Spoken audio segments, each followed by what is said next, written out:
Assalamualaikum warahmatullahi wabarakatuh.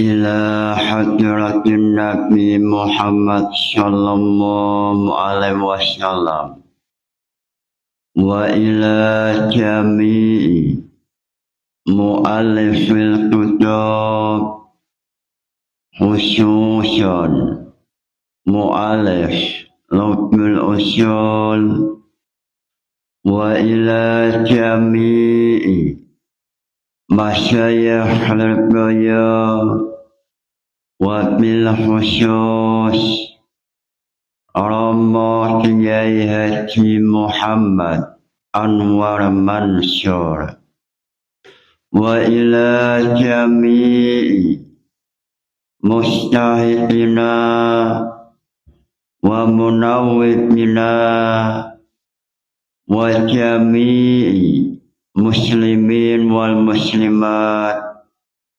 Al-Fatihah.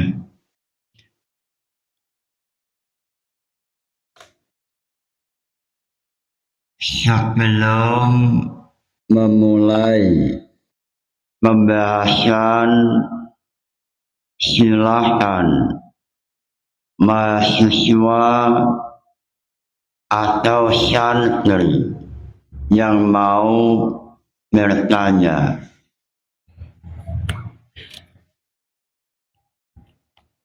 Assalamualaikum warahmatullahi wabarakatuh. Di sini saya mau bertanya dalam konteks innamal ma'u minal ma'i. Nah, di situ kan pemahamannya seseorang ketika keluar mani maka wajib mandi. Nah, mafhum mukhalafah dalam konteks tersebut itu seperti apa? Mungkin itu saja. Assalamualaikum warahmatullahi wabarakatuh.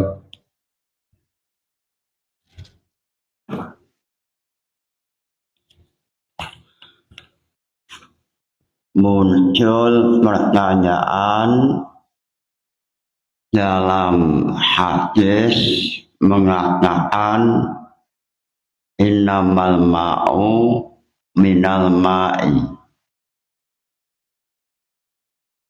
wajib mandi, wajib al-ghuslu apabila keluar sperma atau mani. Maka mafhum mukhalafahnya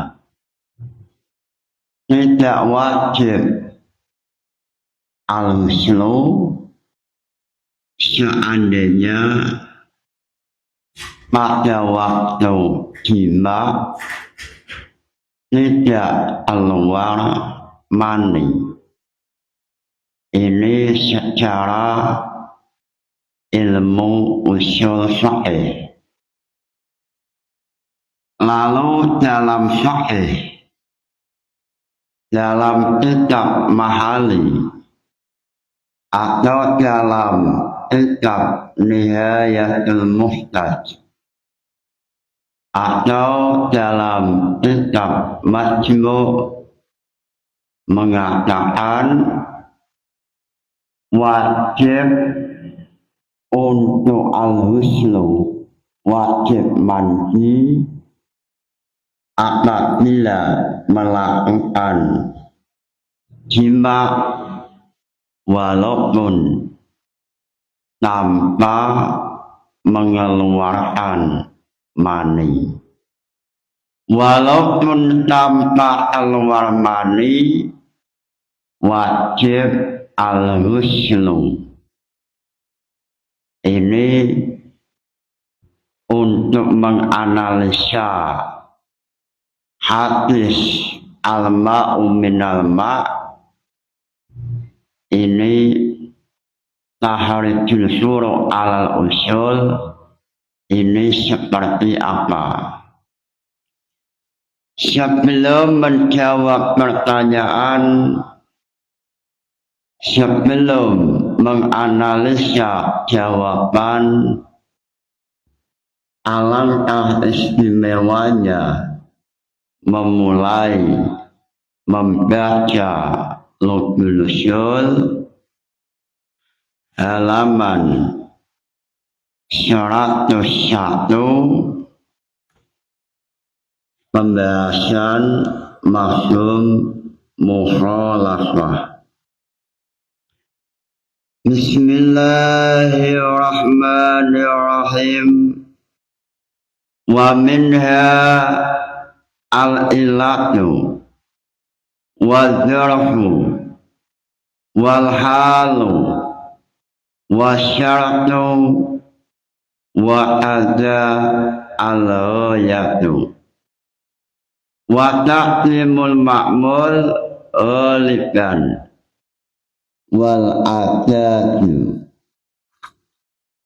Dalam Lugul Ushul, Imam Sya'ariyah Al-Ansari mengatakan wa minha al-illatu,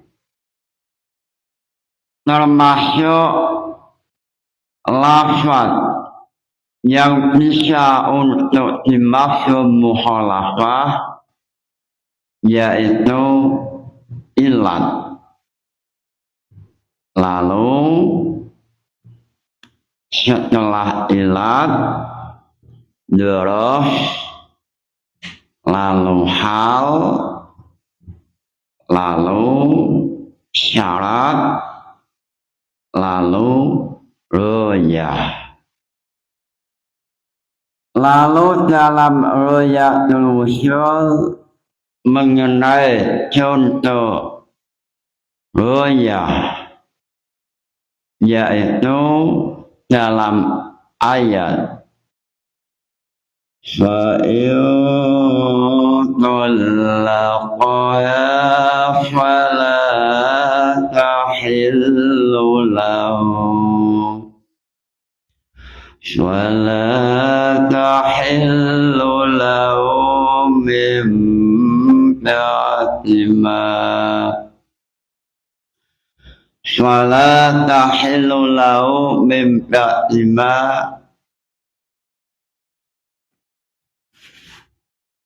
min ba'di hatta tanqiha zawjan ghairah. Ini contoh al-royah. Fa'in talaqaha fala tahillu lahu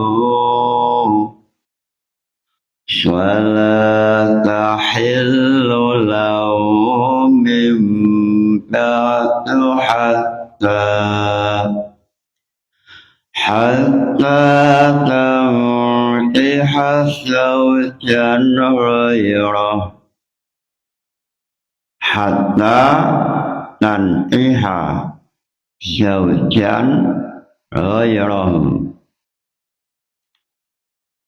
Dalam surat Al-Baqarah ayat 23 mengenai ayat fa'in talaqaha fala tahillu lahu min ba'du hatta tanqiha zawjan ghairah. Ini dalil mantuk mengatakan apabila suami telah mentalak istrinya, menolak istrinya dengan tolak 3 kali, maka suami pertama atau syahid tidak halal untuk menikahi mantan istrinya kecuali mantan istrinya sudah menikah dengan laki-laki lain atau setelah adanya muhalil. Ini dalil mantuk. Lalu dalil mafhum mukhalafah apabila mantan istri sudah menikah dengan muhalil, maka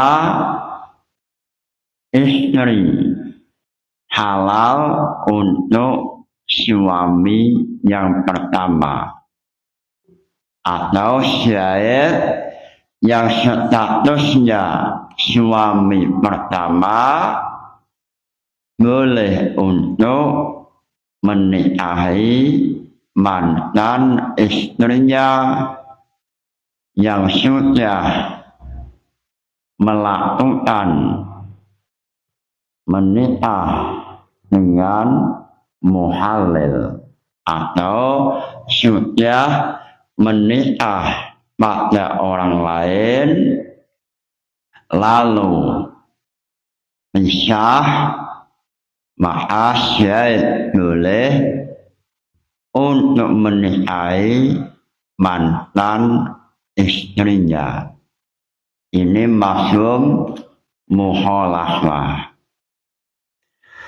فَإِنْ طَلَّقَهَا فَلَا تَحِلُّ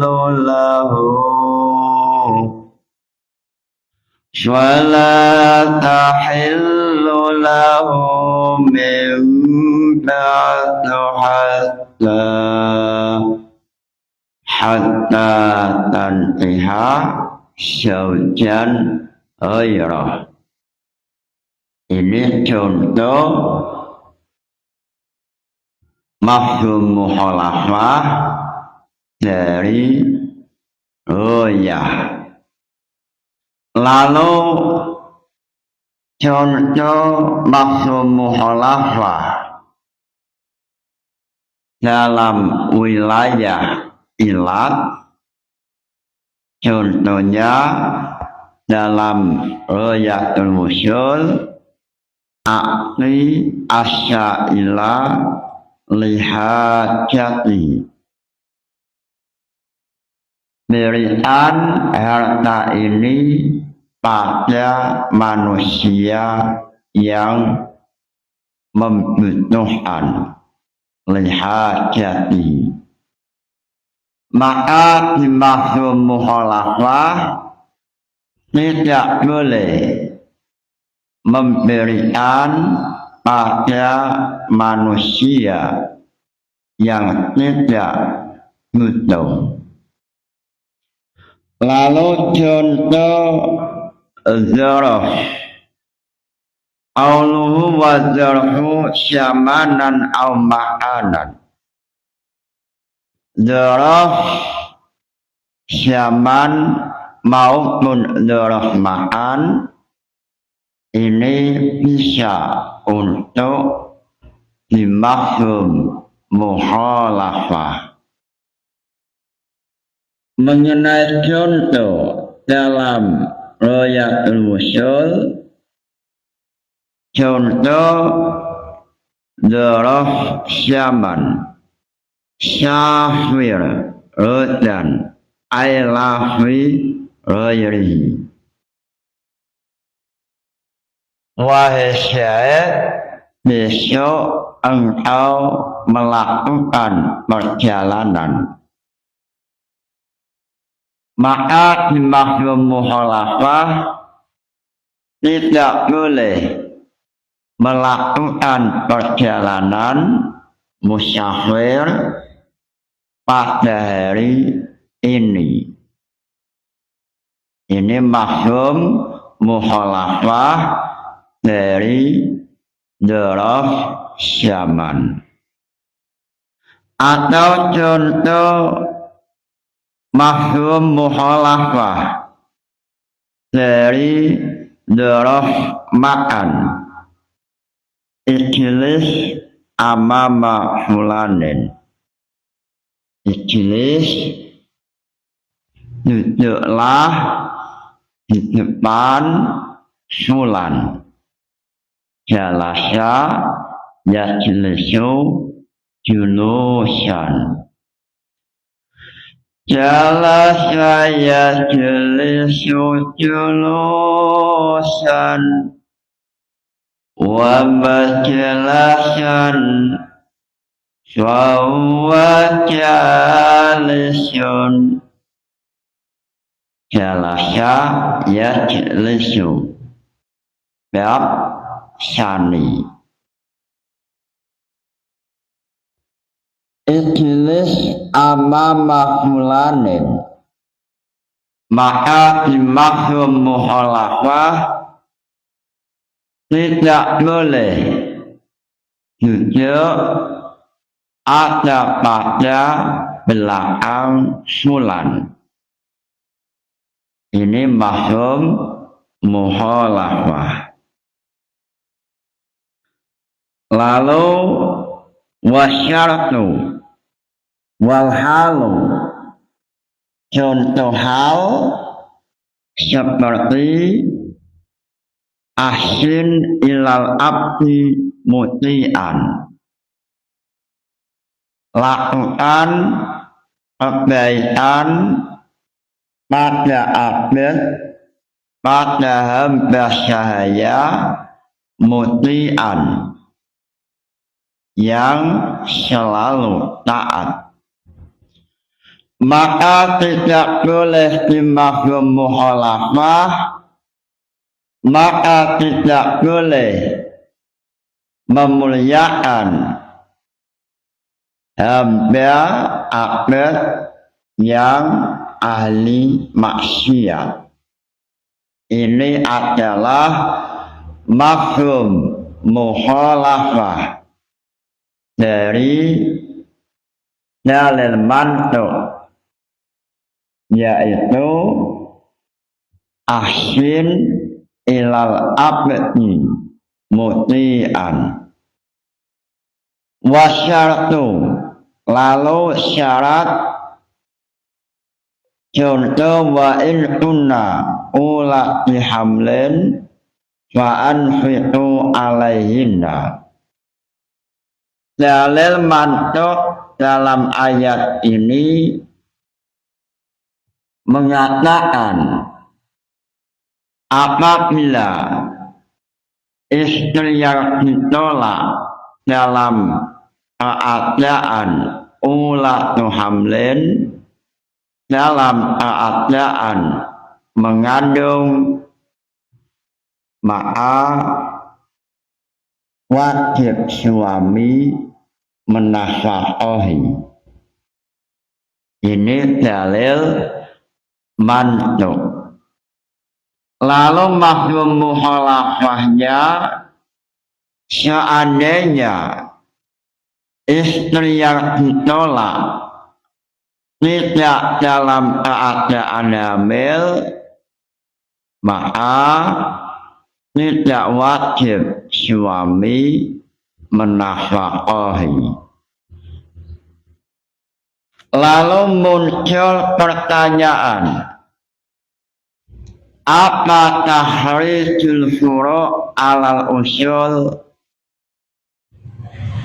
yang ada dalam Mukhtasar Ala'i atau yang tertulis dalam kitab Mukhtasar Ala'i atau kitab Tamhid yang ditulis oleh Imam Isnawi. Dalam Mukhtasar Ala'i halaman 40 jilid 1 ini Mukhtasar Ala'i mengatakan mas'alatun dhahabna asy-Syafi'i wa jumhur ashabihi ila anna mafhum sifati wa syarti hujjatun ayatulani ala nafyil hukmi inda intifa'is sifati wa syarti wa innama yakunani hujjatan idza lam yadhhar litaqyiti fa'idatun ghairu nafyil hukmi fa'in dhahara lahu fa'idatun ukhra fala yadullu ala nafwi. Kelompok Syafi'iyah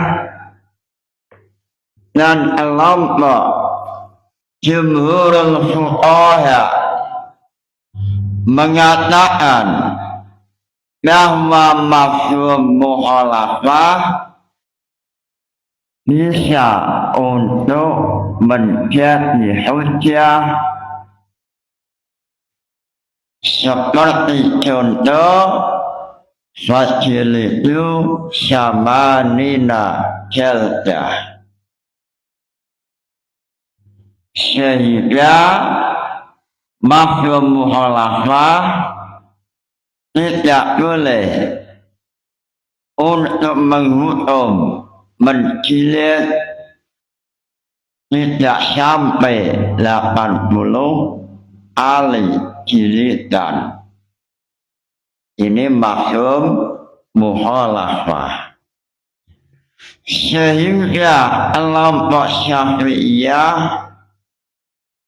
dan juga kelompok jumhurul ulama mengatakan mafhum mukhalafah dari mantuk, dari dalil mantuk yang berupa sifat maupun syarat ini bisa untuk dimafhum mukhalafah. Lalu untuk memudahkan memahami, untuk supaya lebih paham, Imam Isnawi menampilkan contoh wa min furu'iha, dalam furu'iyahnya wa min furu'iha anna qawlahu sallallahu alaihi wasallam man nama an sholatin au nasiha fal yusalliha idza zaharaha. Siapa yang meninggalkan sholat sebab naumun, sebab tidur, siapa yang meninggalkan sholat sebab lupa, maka wajib untuk qada sholat idza zaharaha, apabila syahid yang meninggalkan sholat sebab tidur atau sebab lupa ini wajib mengqadai sholat apabila sudah tidak lupa atau apabila sudah bangun dari tidur. Hadis ini memunculkan mafhum mukhalafah, yaitu tidak wajib qada apabila meninggalkan sholat sebab malas. Ini mafhum mukhalafah. seandainya Osman, seandainya Ahmad meninggalkan sholat, tidak sedap lupa dan tidak sedap tidur, maka tidak wajib qada. Ini mafhum mukhalafah dari hadis man nama an sholatin au nasiha fal yusolliya idza za'araha. Lalu dalam Muhtasyar Alai mengatakan wa in asyara taqyidu anna tari'a amdan la yaqdi illa anna hadza taqyida la mafhuma lahu li'anna al-qada'a idza wajaba 'alal ma'dzuri fa ghairihi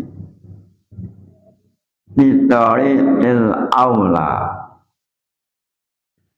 Dalam Muhtasyar Alai mengatakan mafhum mukhalafah yang mengatakan apabila meninggalkan sholat sedang malas, ini mafhum mukhalafah dari dalil mantuk man nasiya an sholatin. Mafhum mukhalafahnya tidak wajib ojo sholat apabila meninggalkan sholat tarikan amdan, meninggalkan dengan sengaja. Ini mafhum mukhalafah yang dianggap salah atau tidak benar, sebab walaupun mafhum mukhalafah semacam itu, tetapi ada dalil yang lebih kuat, yaitu mengenai wajibnya qada untuk manusia yang meninggalkan sholat sebab adanya uzur, maka lebih utama wajib qada sholat untuk yang meninggalkan sholat tanpa uzur. Sehingga dalam Muhtasyar Alai mengatakan li'anna qada'a idza wajaba 'alal ma'dzuri fa ghairuhu bi tariqil aula wa khalafa jama'atun fa qalu la yaqdi tawlidun alaihi. Kelompok Syafi'iyah mengatakan syahid yang meninggalkan sholat dengan sengaja maka wajib qada dengan alasan meninggalkan sholat tanpa uzur, ini wajib qada. Meninggalkan sholat dengan uzur, ini wajib qada, apalagi tanpa uzur. Ini alasan Syafi'iyah. Sehingga kelompok Syafi'iyah ini mengatakan idza ta'arada al-qiyas wal mafhum mukhalafah utima al-qiyasu. Apabila mafhum mukhalafah berlawanan dengan qiyas, maka yang dimenangkan adalah al-qiyas. Sehingga dalam hadis yang mengatakan man nama an sholatin au nasiha fal yusalliha idza dzakaraha, ini mafhum mukhalafahnya anna tarika amdan la yaqdi. Syahid meninggalkan sholat dengan sengaja tidak wajib qada, ini adalah mafhum mukhalafah dari hadis man nama an sholatin au nasiha. Lalu satu kelompok muncul yang mengatakan tidak wajib qada dengan alasan menggunakan dalil mafhum mukhalafah. Lalu kelompok ini mengatakan taulizun alaihi qalu wa khalafa jama'atun faqalu la yaqzi taulizun alaihi qalu wa laysa wujubul qada'i min babil mu'aqabati hatta yuqalu yajibu ala ghairihi bitariqil aula li'anna ta'hiba syahsi lil ibadati min babi istifaihi wa taqribihi fa innal mulu'a lam tartazi ula ahadin li hikmatiha.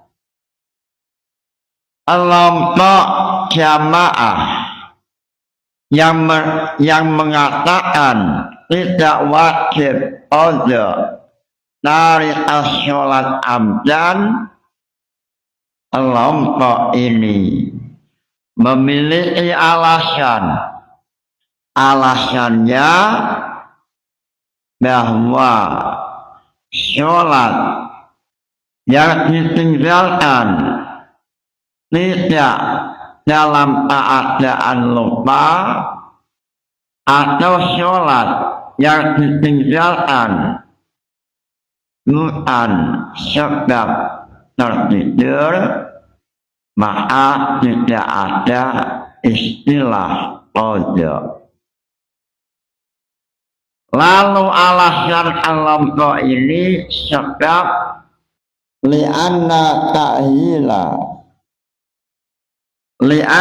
ta'hila syahsi lil ibadah min babi istifaihi wa taqribihi fa innal mulu'a la taqtazi ula ahadin li hikmatiha. Kelompok jamaah ini mengatakan manusia yang ahli ibadah, manusia yang selalu menjalankan ibadah, ini adalah manusia pilihan Allah Ta'ala. sehingga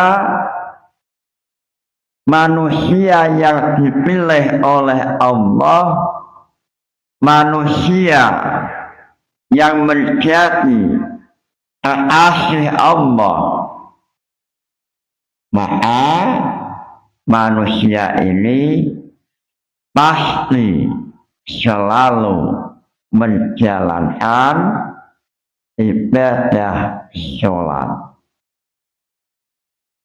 Sehingga yang namanya sholat apabila tidak dilakukan pada waktunya, maka tidak ada istilah qadha. Dan mengenai hukuman syahid yang meninggalkan sholat tarian wa amdan, kewajiban syahid untuk taubat kepada Allah, menyesali semua perbuatan yang telah dilakukannya.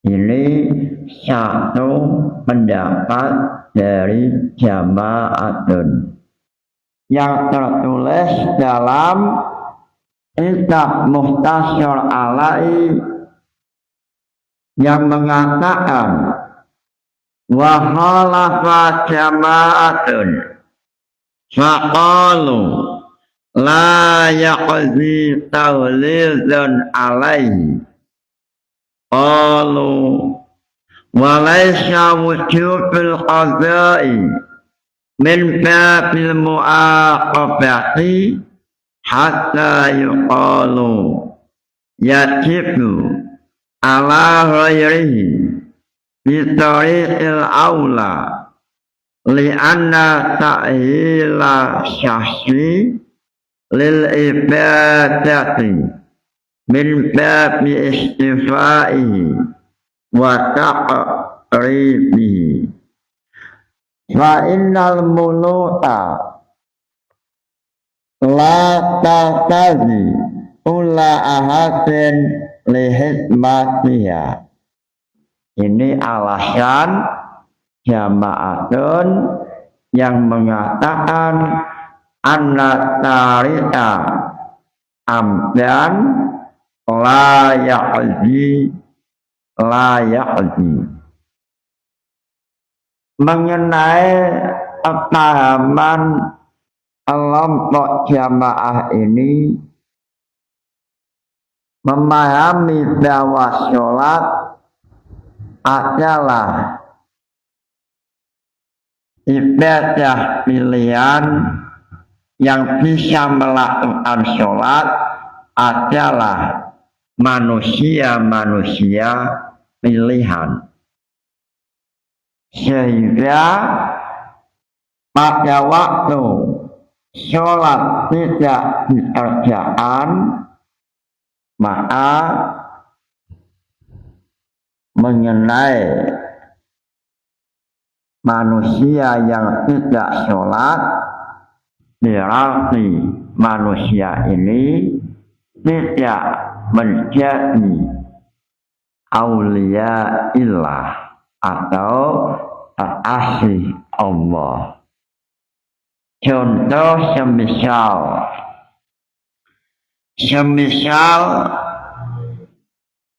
syahid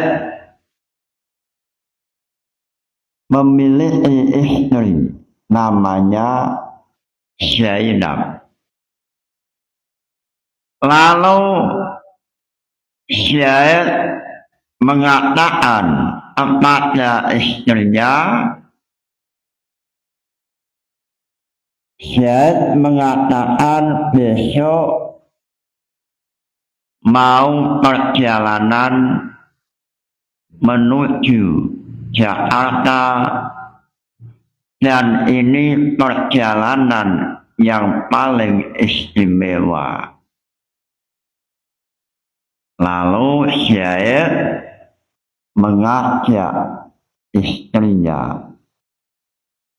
Lalu pada waktu menjelang berangkat menuju Jakarta, istrinya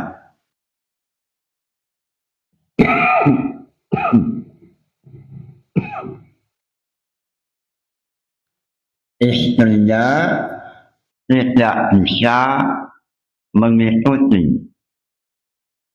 Maka pada waktu Syed meninggalkan istrinya, maka perjalanan ini tidak bisa diulang yang kedua kali. Karena perjalanan menuju Jakarta, perjalanan istimewa ini ada dalam satu waktu atau kesempatannya hanya satu kali. Sama dengan sholat, Allah Ta'ala memilih hamba-hambanya yang dicintai oleh Allah untuk supaya bisa menjalankan sholat. Manusia yang ahli dalam ibadah, manusia yang selalu istiqomah menjalankan ibadah, menjalankan sholat, ini adalah manusia-manusia yang dipilih oleh Allah menjadi kekasihnya, menjadi waliullah. Sehingga kesempatan yang indah ini tidak diberikan kepada manusia yang bukan pilihan Allah. Manusia yang bukan termasuk pilihan Allah, manusia yang tidak mau sholat, ini sama halnya manusia ini bukan pilihan Allah. Sehingga seandainya Syed meninggalkan sholat tarikan amdan, maka tidak ada istilah qada. Ini pendapat jama'atun yang tertulis dalam Mukhtasar Ala'i. Wa khalafa jama'atun faqalu la yaqzi tawlizan alaihi. Qalu wa laysa wujubul qadai min babil mu'aqabati hatta yuqalu yajibu ala ghairihi bitariqil aula. Lianna ta'hila syahsi lil ibadati min babi istifaihi wa taqribihi.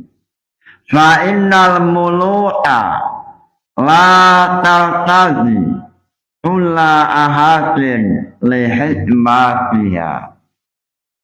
Manusia yang selalu mengerjakan sholat 5 waktu, manusia ini adalah pilihan Allah.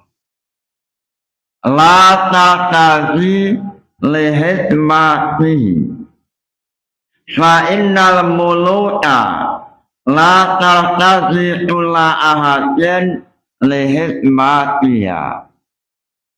Allah selalu memilih manusia yang menjadi kekasih Allah, yaitu manusia yang selalu istiqomah menjalankan sholat 5 waktu. Ini adalah manusia-manusia yang dipilih oleh Allah Ta'ala. Sehingga manusia yang tidak melakukan sholat 5 waktu, manusia ini tidak termasuk pilihan Allah Ta'ala. Ini salah satu kefahaman kelompok jamaatun. Sehingga kelompok jamaatun ini mengatakan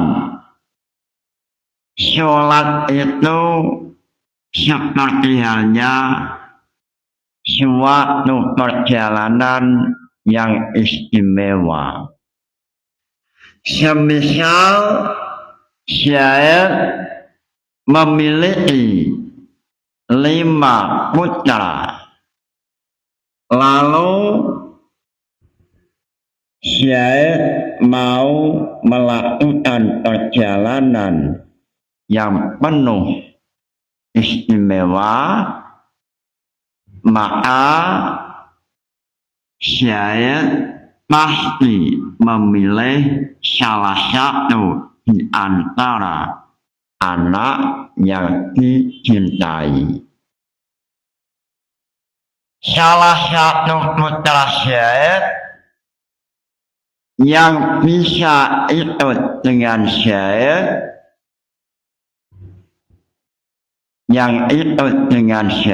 adalah anak yang dicintai oleh Syed.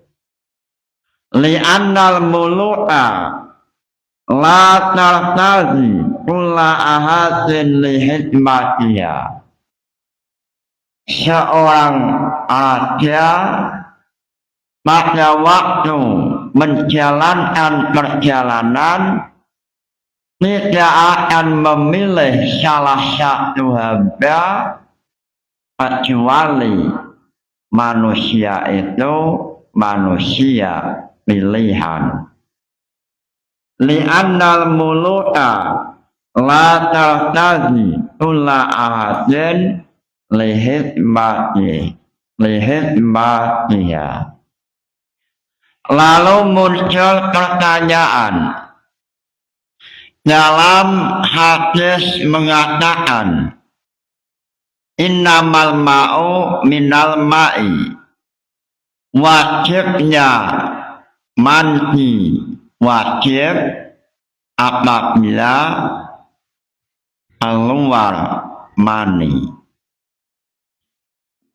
Maka mafhum mukhalafahnya apabila melakukan sengzama tidak sampai keluar mani, maka tidak wajib al-huslu.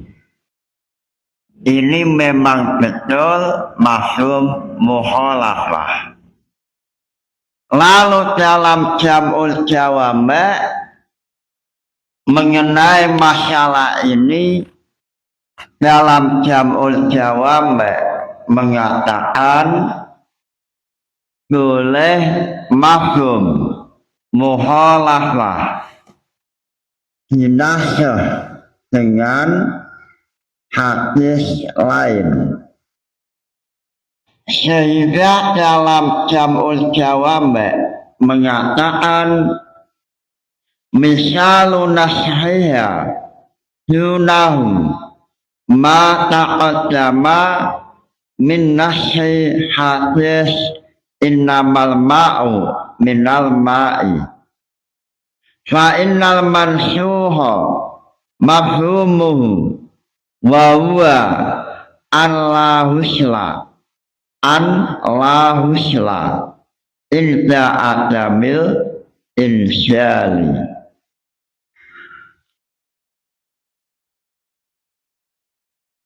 mengenai hadis ini, mengenai hadis innamal ma'u minal ma', ini memang betul mafhum mukhalafahnya. Seandainya syahid melakukan jima tanpa mengeluarkan mani, tidak wajib untuk al-huslu. Ini mafhum mukhalafah. Memang betul. Mafhum mukhalafahnya memang demikian. Tetapi mafhum mukhalafah ini telah dinasah oleh hadis lain, yaitu hadis idza iltaqa al-hitanani faqad wajaba al-huslu. Ini dalam jam'ul jawab. Innamal ma'u minal ma', ini dalil mantuk mengatakan wajibnya mandi al-huslu apabila mengeluarkan sperma. Lalu mafhum mukhalafahnya tidak wajib mandi manakala tidak mengeluarkan sperma. Apabila jima tidak mengeluarkan sperma, tidak wajib mandi. Ini memang betul mafhum mukhalafah. Tetapi mafhum mukhalafah ini dinasah dengan hadis idza iltaqa al-hitanani faqad wajaba al-huslu. Apabila antara dua hitanani atau alat laki-laki dan perempuan bertemu, maka wajib untuk al-huslu. Sehingga dalam jam'ul jawab ada pembahasan menasah Al-Quran dengan hadis. Lalu ada menasah mafhum mukhalafah dinasah dengan hadis. Sehingga melalui metode ini sesuai dalam kitab Mahali bahwa wajib al-huslu apabila adanya iltiqa'ul hitanaini, apabila suami istri melakukan hubungan badan.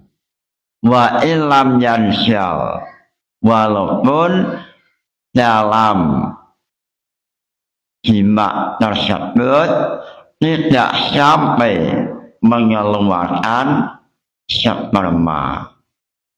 Lalu melalui metode usul sahih innamal ma'u minal ma', ini dalil mantuk. Wajibnya mandi apabila keluar sperma. Lalu mafhum mukhalafahnya seandainya melakukan jima, Syahid dan Fatimah melakukan jima, tidak sampai keluar sperma, tidak wajib untuk mandi, tidak wajib al-huslu. Lalu mafhum mukhalafah ini dinasah dengan hadis idza iltaqa al-hitanani faqad wajaba al-huslu, sehingga menjadi rumusan dalam kitab Al-Mahali yang mengatakan wajib untuk mandi apabila suami istri melakukan jima, melakukan hitanani, walaupun tidak sampai keluar sperma. Ini tahrijul furu' alal usul yang ada dalam kitab Jam'ul Jawami'. Mudah-mudahan ngaji ini barokah manfaat. Nawaitu ta'allumal ilmi linaili ridallah. Al-Fatihah. Wassalamu alaikum warahmatullahi wabarakatuh.